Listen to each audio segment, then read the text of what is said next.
Il y a un rapport qui a été rendu public d'ailleurs par le journal du dimanche hier, selon lequel les violences à l'école en général auraient augmenté de 20% l'année dernière, et notamment dans le primaire. C'est quelque chose de nouveau.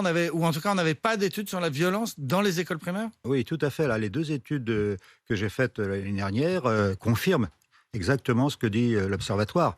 Simplement, il y a une augmentation des violences, et même on perçoit maintenant mieux les violences à l'école primaire, ce que certains voulaient ignorer, pour différentes raisons, mais fortement. Par exemple, toutes sortes de violences, plus de violences d'incivilité, donc c'est menaces, insultes et puis harcèlement. Et donc, ce sont les gamins qui insultent leurs instituts. Oui, mais pas uniquement. Là, dans le cas précis, il y a aussi les parents. Et les parents d'une façon très importante. Dans le cas précis, à peu près les 3/4 des insultes, ce sont les parents. Et 25% entre guillemets, les élèves. Donc Et là, c'est les un parents point. qui reprochent quoi aux enseignants? Alors là, avec la crise, au départ, c'est intéressant à suivre. Parce qu'au départ, la crise, rappelez-vous, les parents encensaient les enseignants. Ils nous sauvent, maintenant on sait ce que c'est, nous on les a à la maison, c'est effroyable, vive les enseignants. Et puis au fur et à mesure, ça s'est dégradé. Dégradé à tel point que les résultats que nous donnerons sont assez effroyables.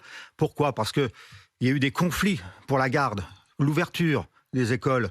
Étant donné que les circulaires changeaient régulièrement, je dis quasiment tous les mois, et que les directeurs d'école devaient s'adapter, les chefs d'établissement s'adaptaient, ils s'adaptaient aux directives, mais les parents ne comprenaient pas très bien.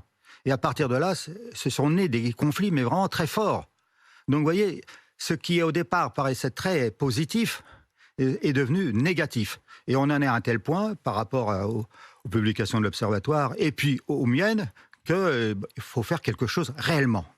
Bon, je préfère une grande expérience de ce sujet, donc ça veut dire que j'ai expérimenté, ou le ministère a expérimenté, parce qu'à un moment j'ai été responsable de ce sujet, différentes solutions qui ont toutes marché. Et pourquoi ne pas Alors, actuellement... dites-nous, qu'est-ce qu'on fait? Et c'est un message que vous lancez peut-être au nouveau ministre. Ah oui, bien sûr. Vous lui dites, il y a des solutions, on a des bien solutions. sûr que les solutions, d'abord, la plupart des événements qui surviennent dans un établissement, et vous avez noté que les parents sont particulièrement, je dirais, auteurs de cela.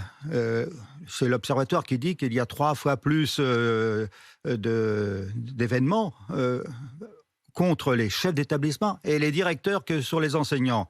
Donc, vous voyez, là, il y a vraiment une cible, parce que c'est quelque part le symbole de la responsabilité.